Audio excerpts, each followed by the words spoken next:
بسم اللہ الرحمن الرحیم والصلاة والسلام علی سید الانبیاء والمرسلین۔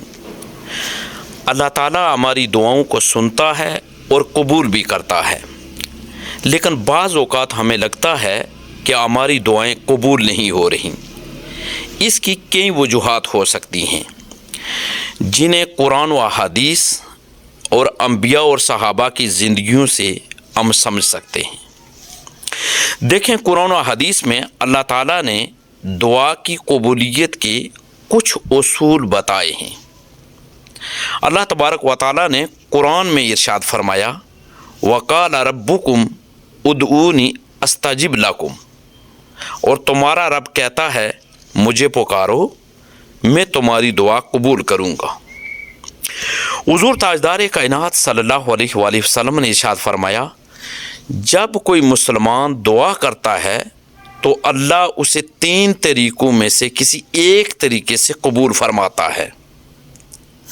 سب سے پہلا جو طریقہ ہے وہ یہ ہے کہ اللہ تبارک و تعالیٰ فوراً وہ چیز دے دیتا ہے جس کی دعا کی گئی۔ دوسرا طریقہ یہ ہے کہ اللہ تبارک و تعالیٰ اس دعا کے بدلے میں کوئی مصیبت ہٹا دیتا ہے۔ اور تیسرا طریقہ یہ ہے کہ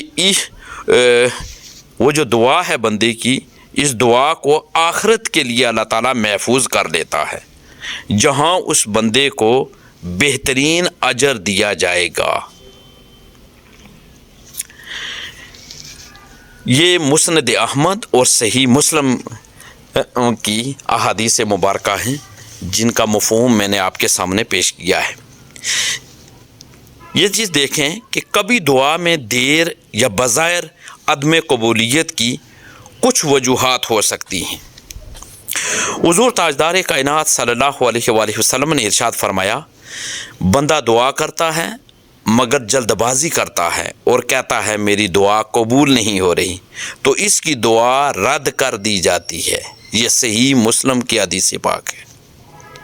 حضور تاجدار کائنات صلی اللہ علیہ وآلہ وسلم کا ایک اور ارشاد پاک جو صحیح مسلم میں ہے، فرمایا، ایسا شخص جس کا کھانا پینا لباس حرام کمائی سے ہو، اس کی دعا کیسے قبول ہو سکتی ہے؟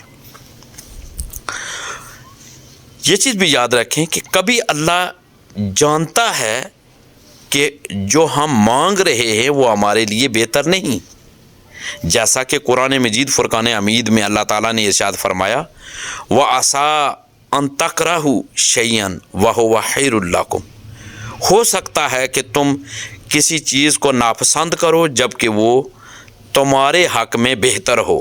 یہ سورہ بقرہ کی آیت نمبر 216 ہے۔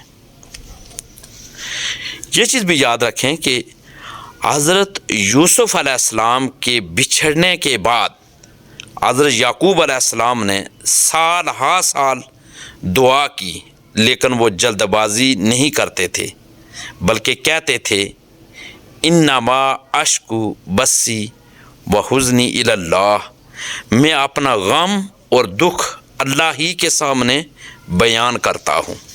یہ سورہ یوسف کی آیت نمبر 86 ہے۔ اور ہم اسی طریقے سے جانتے ہیں سورہ مریم میں دیکھیں کہ حضرت زکریہ علیہ السلام نے بڑھاپے میں اولاد کے لیے دعا کی، اور اللہ نے دیر سے مگر بہترین وقت میں حضرت یحییٰ علیہ السلام کی صورت میں عطا فرمایا۔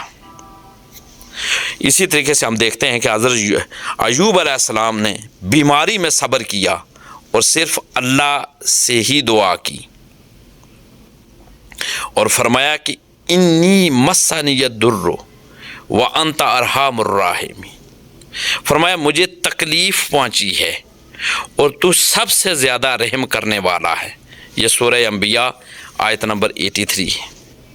اسی طریقے سے حضرت عمر رضی اللہ تعالیٰ عنہ دعا کرتے تھے، اے اللہ اگر میری دعا میرے حق میں بہتر ہو تو قبول فرما، اور اگر میرے حق میں بہتر نہ ہو تو مجھے اس سے بہتر عطا فرما۔ کتنی پیاری دعا کرتے تھے۔ دیکھیں،